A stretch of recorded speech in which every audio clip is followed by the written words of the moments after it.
గోరా వార్తాలోకంకి స్వాగతం. ఈనాటి ముఖ్యాంశాలు. ఈసీలుగా సుఖ్బీర్ సంధు, జ్ఞానేష్ కుమార్. సగం బాండ్ల నిధులు బీజేపీకే. పెట్రోల్ డీజిల్ పై ₹2 తగ్గింపు. 18 ఓటీటీలపై కేంద్రం నిషేధం. 2 దశల్లో జమిలి ఎన్నికలు. మమతా బెనర్జీకి తీవ్ర గాయం. రాజ్యసభ సభ్యురాలిగా సుధామూర్తి ప్రమాణం. స్పేస్ ఎక్స్ స్టార్షిప్ ప్రయోగ పరీక్ష విఫలం. రష్యా అధ్యక్ష పీఠం పుతిన్దేనా? లోకం మెచ్చిన కోడింగ్ మాంత్రికుడు. జుట్టు ఆరోగ్యానికై ఎటువంటి షాంపూలు ఎంచుకోవాలి? ఈరోజు వార్తలను చూద్దాం. ఈసీలుగా సుఖ్బీర్ సంధు, జ్ఞానేష్ కుమార్. నూతన ఎలక్షన్ కమిషనర్లుగా సుఖ్బీర్ సంధు, జ్ఞానేష్ కుమార్లను కేంద్రం నియమించింది. వీరి నియామకానికి సంబంధించిన నోటిఫికేషన్ను గురువారం లా కమిషన్ విడుదల చేసింది. అంతకు ముందు 212 పేర్లను సెర్చ్ కమిటీ ఎంపిక చేసి మోదీ నేతృత్వంలోని సెలక్షన్ ప్యానెల్కు పంపించింది. కాగా వీరి నియామక విధానాన్ని సంబంధిత సెలక్షన్ ప్యానెల్లో సభ్యుడైన కాంగ్రెస్ సీనియర్ నేత ఆధీర్ రంజన్ చౌదరి తప్పుపట్టారు. ఈ పేర్లను పరిశీలించాలంటూ 212 మంది పేర్ల జాబితాను గత రాత్రి నాకు ఇచ్చారు. తెల్లారితే సెలక్షన్ ప్యానెల్ చైర్మన్ మోదీ అధ్యక్షతన భేటీ ఉంది. ఈ భేటీ జరగడానికి కేవలం 10 నిమిషాల ముందు తుది జాబితా అంటూ 6 పేర్లున్న లిస్టు ఇచ్చారు. ఈ తుది జాబితా నుంచి సుఖ్బీర్, జ్ఞానేష్ల పేర్లను ప్యానెల్లోని మెజారిటీ సభ్యులు ఖరారు చేశారు. అయితే అది ఏ ప్రాతిపదికన జరిగిందనేది నాకైతే అర్థం కాలేదని ఆయన ఆరోపించారు. సుప్రీంకోర్టు గత తీర్పు ప్రకారం భారత ప్రధాన న్యాయమూర్తి సీజేని ఈ ఎంపిక కమిటీలో ఉంటే బాగుండేది అని అధీర్ అభిప్రాయపడ్డారు.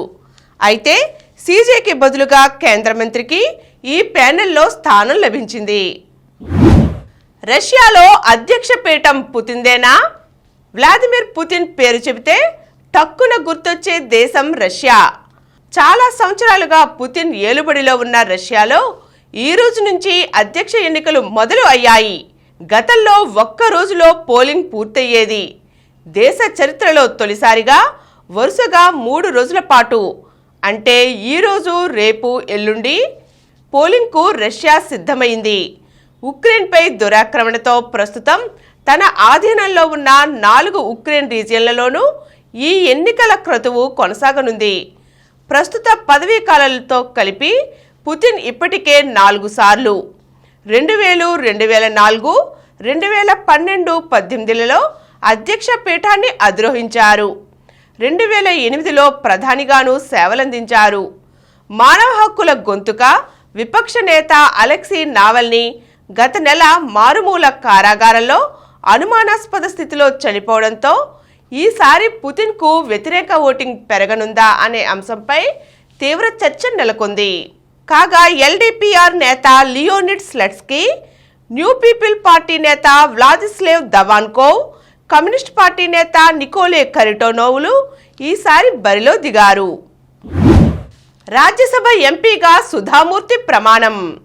ఇన్ఫోసిస్ ఫౌండేషన్ మాజీ చైర్పర్సన్ సుధామూర్తి గురువారం రాజ్యసభ సభ్యురాలిగా ప్రమాణ స్వీకారం చేశారు. పార్లమెంట్ హౌస్లోని తన ఛాంబర్లో రాజ్యసభ చైర్మన్ జగదీప్ ధన్కడ్ ఆమె చేత ప్రమాణం చేయించారు. ఆమె కన్నడ భాషలో ప్రమాణం చేశారు.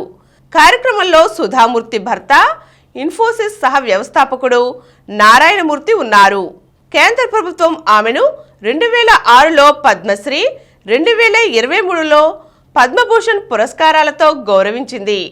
అంతర్జాతీయ మహిళా దినోత్సవం సందర్భంగా గత వారం కేంద్రం ఆమెను రాజ్యసభకు నామినేట్ చేసిన విషయం తెలిసినదే. మమతా బెనర్జీకి తీవ్ర గాయం. పశ్చిమ బెంగాల్ ముఖ్యమంత్రి మమతా బెనర్జీ నుదుటికి తీవ్ర గాయం అయ్యింది. గురువారం సాయంత్రం ఒక కార్యక్రమంలో పాల్గొన్న సీఎం మమత కోల్కతాలోని కాళీఘాట్లో ఉన్న తన సొంతింటికి చేరుకున్నారు.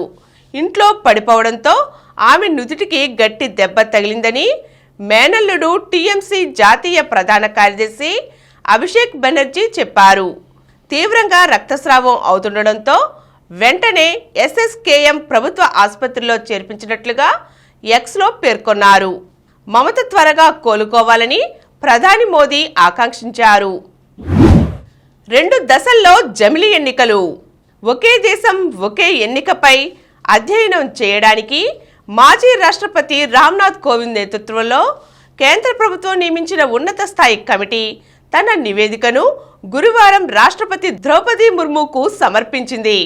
రామ్నాథ్ కోవింద్తో పాటు కమిటీ సభ్యులైన కేంద్ర హోంశాఖ మంత్రి అమిత్ షా, ఫైనాన్స్ కమిషన్ మాజీ చైర్మన్ ఎన్కే సింగ్, లోక్సభ మాజీ సెక్రటరీ జనరల్ సుభాష్ కాశ్యప్, లోక్సభలో మాజీ ప్రతిపక్ష నేత గులాం నబీ ఆజాద్, కేంద్ర న్యాయశాఖ మంత్రి అర్జున్ రామ్ మేఘ్వాల్ రాష్ట్రపతి భవన్లో రాష్ట్రపతి ముర్ముకు నివేదికను అందజేశారు.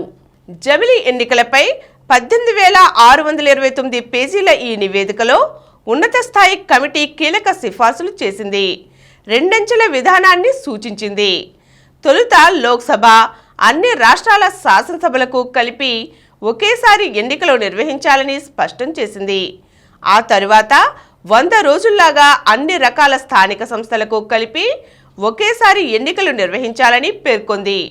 జమిలి ఎన్నికలతో అభివృద్ధి వేగవంతం అవుతుందని, దేశానికి మేలు జరుగుతుందని ఉద్ఘాటించింది. ఈ ఎన్నికల కోసం కోవింద్ కమిటీ రాజ్యాంగానికి మొత్తం 18 సవరణలు సూచించింది. 18 ఓటీటీలపై కేంద్రం నిషేధం. అసభ్యకర, అశ్లీల కంటెంట్లను ప్రసారం చేసినందుకు గాను 18 ఓటీటీ ప్లాట్ఫామ్లు, వాటికి సంబంధించిన సోషల్ మీడియా ఖాతాలను బ్లాక్ చేయనున్నట్లుగా కేంద్రం గురువారం తెలిపింది. 18 ఓటీటీ ప్లాట్ఫామ్లు, వీటికి సంబంధం ఉన్న 19 వెబ్సైట్లు, 10 యాప్లు, 57 సోషల్ మీడియా ఖాతాలను దేశంలో ఇకపై ప్రజలకు అందుబాటులో ఉండవని పేర్కొంది. తొలగించే 10 యాప్లలో 7 గూగుల్ ప్లేస్టోర్, 3 యాపిల్ ప్లేస్టోర్లోనూ ఉన్నాయి. పెట్రోల్, డీజిల్పై ₹2 తగ్గింపు. దాదాపు 2 ఏళ్ల తరువాత పెట్రోల్, డీజిల్ ధరలు తగ్గాయి. త్వరలో సార్వత్రిక ఎన్నికల షెడ్యూల్ రానుండగా పెట్రోల్, డీజిల్ ధర లీటర్కు ₹2 చొప్పున తగ్గిస్తున్నట్లుగా ప్రభుత్వ రంగ సంస్థలు తెలిపాయి. శుక్రవారం ఉదయం 6 గంటల నుండి తగ్గించిన ధరలు అమల్లోకి రానున్నాయని కేంద్ర చమురు శాఖ గురువారం సాయంత్రం తెలిపింది. ధర తగ్గింపుతో దేశ రాజధాని ఢిల్లీలో లీటర్ పెట్రోలు ధర ₹96.72 నుంచి ₹94.72, డీజిల్ ధర ₹89.62 నుంచి ₹87.62 చేరుకుంది. వారం క్రితమే కేంద్రం వంట గ్యాస్ సిలిండర్ ధరను 100 మేర తగ్గించిన విషయం తెలిసినదే. సగం బాండ్ల నిధులు బీజేపీకే. కేంద్ర ప్రభుత్వం తీసుకువచ్చిన ఎలక్టోరల్ బాండ్ల పథకంతో అధికార బీజేపీకి అత్యధికంగా నిధులు సమకూరినట్లు తేలింది. సుప్రీంకోర్టు ఆదేశాల మేరకు స్టేట్ బ్యాంక్ ఆఫ్ ఇండియా ఎవరెవరు ఎంతెంత బాండ్లు కొన్నారు, ఏ పార్టీలకు ఎంతెంత వచ్చింది అనే వివరాలను ఎన్నికల కమిషన్కు తెలియజేసింది. ఈసీ ఈ జాబితాను తమ వెబ్సైట్లో పెట్టి బహిరంగపరిచింది. దీని ప్రకారం మొత్తంగా దేశంలోని అన్ని రాజకీయ పార్టీలకు ఎన్నికల బాండ్ల రూపంలో 12,999 కోట్లు అందాయి. దీనిలో దాదాపుగా సగం అధికార బీజేపీ ఖాతాలోకి వచ్చాయి. 6,060 కోట్ల విలువైన బాండ్లు బీజేపీ ఖాతాలోకి రాగా, ఆ తరువాతి స్థానాలలో 1,609 కోట్లతో టీఎంసీ, 1,421 కోట్లతో కాంగ్రెస్ పార్టీ, 1,214 కోట్లతో బీఆర్ఎస్, 775 కోట్లతో బిజు జనతాదళ్, 639 కోట్లతో డీఎంకే వరుసగా తరువాతి స్థానాలలో నిలిచాయి. సుప్రీంకోర్టు నిర్దేశించిన గడువు మేరకు గురువారం ఈసీ తమ వెబ్సైట్లో 2 భాగాలుగా ఈ వివరాలను పొందుపరిచింది. మొదటి భాగంలో బాండ్లు కొనుగోలు చేసిన వారి వివరాలు, వాటి విలువ. రెండో భాగంలో ఆయా బాండ్లను నగదుగా మార్చుకున్న పార్టీల వివరాలు, తేదీలతో సహా ఉన్నాయి. తమిళనాడుకు చెందిన ఫ్యూచర్ గేమింగ్ హోటల్ సర్వీసెస్ అనే సంస్థ అత్యధిక విలువైన బాండ్ల కొనుగోలు చేసి టాప్ 1గా నిలిచింది. స్పేస్ ఎక్స్ స్టార్షిప్ ప్రయోగ పరీక్ష విఫలం. స్టార్షిప్ ప్రయోగ పరీక్షలో అమెరికాకు చెందిన స్పేస్ ఎక్స్ కంపెనీకి మరోసారి చుక్కెదురైంది. మెక్సికో సరిహద్దుకు సమీపంలోని టెక్సాస్ రాష్ట్రం నుంచి గురువారం విజయవంతంగా గగనతలంలోకి దూసుకువెళ్లిన ఈ మెగా రాకెట్ కిందకు మాత్రం సురక్షితంగా దిగలేకపోయింది. వ్యోమగాములు, ఉపగ్రహాలు లేకుండా ఖాళీగా నింగిలోకి ఎగిరాక దాదాపు 1 గంట సమయం అనంతరం భూమికి తిరిగి వచ్చే క్రమంలో ఈ వ్యోమనౌకతో సంబంధాలు తెగిపోయినట్లుగా స్పేస్ ఎక్స్ ప్రకటించింది. స్టార్షిప్కు ఇది 3వ ప్రయోగ పరీక్ష. లోకం మెచ్చిన కోడింగ్ మాంత్రికుడు. కొత్త ఆవిష్కరణలకు వయసు అనేది అడ్డు కాదు. అభిరుచి అనేది ఆవిష్కరణకు ప్రమాణం. మనం ఇష్టపడుతున్న సబ్జెక్ట్పై ఎంత ఎక్కువ సమయాన్ని కేటాయిస్తే అంత విజయం సాధించగలమని ఈ కుర్రాడు నిరూపించాడు. కంప్యూటర్ సైన్స్ ప్రపంచంలోకి అడుగుపెట్టిన అద్రిత్ ట్రెడిషనల్ ప్రోగ్రామింగ్ లాంగ్వేజ్లను గురించి ఆసక్తిగా తెలుసుకోవడం ప్రారంభించి ఆ తరువాత వాటిపై పట్టు సాధించాడు. కోవిడ్ మహమ్మారి సమయంలో అద్రిత్కు బోలెడు ఖాళీ సమయం దొరికింది. ఈ ఖాళీ సమయంలో యూట్యూబ్, ఇతర ఆన్లైన్ వనరుల ద్వారా యాప్ డెవలప్మెంట్ నేర్చుకున్నాడు. 12 ఏళ్ల వయసులో Apple Worldwide Developers Conference Swift Student ఛాలెంజ్లో అద్రిత్ రావు విజేతగా నిలిచాడు. ఈ సందర్భంగా యాపిల్ సీఈఓ టిమ్ కుక్ను కలిసే అరుదైన అవకాశము లభించింది. అదొక ఉత్తేజకరమైన అనుభవం. యాప్ డెవలప్మెంట్కు సంబంధించి నా ప్రయాణాన్ని మరింత ముందుకు తీసుకువెళ్లడానికి ప్రేరణ ఇచ్చిందని ఆ కుర్రాడు పేర్కొన్నాడు. సినిమాలు, టీవీ షోలను చూడడానికి ప్రేక్షకులకు సహాయపడే యాప్ల నుంచి ఆరోగ్య సంరక్షణలో ఉపయోగపడే యాప్ల వరకు అద్రిత్ ఖాతాలో వినూత్న యాప్లు ఎన్నో ఉన్నాయి. ఆర్టిఫిషియల్ ఇంటెలిజెన్స్ యాప్లపై పనిచేయడానికి సిలికాన్ వ్యాలీలో ఎక్కువ సమయం గడిపినప్పటికీ సాంకేతిక సహాయంతో ఆరోగ్య సంరక్షణ అంశంపై ఎక్కువ దృష్టి పెట్టాడు అద్రిత్. వైద్యుల స్థానాన్ని ఏఐ భర్తీ చేయాలని నేను అనుకోవడం లేదు. అయితే ఇది వైద్యులకు ఎంతో సహాయపడుతుందని అంటున్నాడు. కోడింగ్ మేధావిగా పేర్గాంచిన ఇండియన్ అమెరికన్ అద్రిత్ రావు లాభాపేక్ష లేకుండా యంగ్ ఇన్నోవేటర్స్ కోసం పాఠాలను బోధిస్తున్నాడు. ఎంతో మందికి విలువైన సలహాలను అందిస్తున్నాడు. జుట్టు ఆరోగ్యానికై ఎటువంటి షాంపూను ఎంచుకోవాలి? కొంతమంది ఒక్కసారి వేరే షాంపూతో తలస్నానం చేస్తే చాలు జుట్టంతా ఊడిపోతోంది అంటారు. ఒకే దాన్ని తలకు అలవాటు చేయడం వల్ల వచ్చే సమస్య ఇది. అందుకే వేరువేరేవి అలవాటు చేయాలి. అలాగని తరచూ షాంపూలను మారుస్తున్నా తల పొడిబారడం, దద్దుర్లు వగైరా ఇబ్బందులు తలెత్తుతాయి. ఈ షాంపూ పడట్లేదని 2-3 సార్లు వాడగానే నిర్ణయానికి వచ్చేస్తారు కొంతమంది. కొత్త దానికి అలవాటు పడటానికి మాడుకి కాస్త సమయం పడుతుంది. కాబట్టి వాడిన రోజే ఫలితం కనిపించాలన్న తొందర వద్దు. కొద్ది రోజులు వాడాక కానీ ఏ నిర్ణయానికి రావద్దు. మాటిమాటికి షాంపూలు మారిస్తే మాడుపై చర్మంలో pH స్థాయిలు పడిపోతాయి. సహజ నూనెల ఉత్పత్తిలో ఇబ్బంది ఏర్పడుతుంది. ఫలితమే తలలో యాక్నే, చుండ్రు, దురద వంటి సమస్యలు. కాబట్టి కొనే ముందే అవసరాలను ఒకసారి గమనించుకోండి. ఒక్కోసారి కాలాన్ని బట్టి చుండ్రు, కురులకు వేసిన రంగు పోకుండా ఉండటం వంటి ప్రత్యేక కారణాల రీత్యా అవసరాలు మారుతుంటాయి. మన అవసరాలకు తగినట్లుగా షాంపూలను మార్చుకోవచ్చు. అయితే ఎంచుకున్న షాంపూలు ఏవైనా కృత్రిమ పరిమళాలు, సల్ఫేట్లు, పారాబెన్స్ లేని రకాలకే ప్రాధాన్యం ఇస్తే మంచిది. ఇప్పుడు కొన్ని సంక్షిప్త వార్తలను చూద్దాం.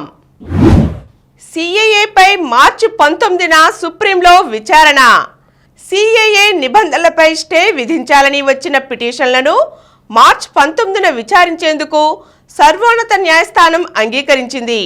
కాగా సిఏఏలో సవరణలు మత ప్రాతిపదికన జరిగాయని ప్రతిపక్షాల నుంచి విమర్శలు వ్యక్తమవుతున్న విషయం తెలిసినదే. 18 నుంచి ఒంటిపూట బడులు. ఏపీలోని అన్ని పాఠశాలల్లో ఈ నెల 18 నుంచి ఏప్రిల్ 23 వరకు ఒంటిపూట తరగతులు నిర్వహించాలని విద్యాశాఖ ఆదేశించింది. రంజీ రారాజు ముంబై 42వసారి టైటిల్ సొంతం. ఫైనల్లో 169 పరుగులతో విదర్భపై ఘన విజయం. ఢిల్లీని ఢీకొట్టేదెవరు? నేడు ముంబై బెంగళూరు మధ్య ఎలిమినేటర్ పోరు. WPLలో అమీతుమీకి అర్హత సాధించేందుకు Mumbai Indians, royal Challengers Bengaluru జట్లు సమరానికి సిద్ధమయ్యాయి. సింగిల్ క్వార్టర్స్లో రష్మిక, డబుల్స్ సెమీస్లో సహజ. గుజరాత్పై తెలంగాణ ఘన విజయం. జాతీయ సీనియర్ మహిళల హాకీ ఛాంపియన్షిప్లో తెలంగాణ జట్టు తొలి విజయం నమోదు చేసింది. శరత్ కమల్ జోరు. భారత టేబుల్ టెన్నిస్ దిగ్గజ player Achanta Sharath Kamal Singapore Smash World Table Tennis టోర్నీలో క్వార్టర్ ఫైనల్లోకి దూసుకు వెళ్లాడు. సింధు 7వసారి ఆల్ ఇంగ్లాండ్ బ్యాడ్మింటన్ ఛాంపియన్షిప్ మహిళల సింగిల్స్లో భారత star player PV Sindhu pre quarter ఫైనల్లోనే వెనుదిరిగింది. గత 5 ఏళ్లుగా తనకు కొరకరాని కొయ్యగా మారిన దక్షిణ కొరియా ప్లేయర్ ఆన్ సెయింగ్ చేతిలో సింధు వరుసగా 7వసారి ఓడిపోయింది. సబలెంకాకు shock. Indian Wells WTA 1000 tennis టోర్నీలో ప్రపంచ 2వ ర్యాంకర్ బెలారస్ స్టార్ సబలెంకాకు ఊహించని పరాజయం ఎదురయ్యింది. ఆమె ప్రపంచ 23వ ర్యాంకర్ ఎమ్మా నవారో చేతిలో ఓడిపోయింది. మరిన్ని వార్తా విశేషాలతో రేపటి గోరా వార్తాలోకంలో కలుద్దాం. Thank you.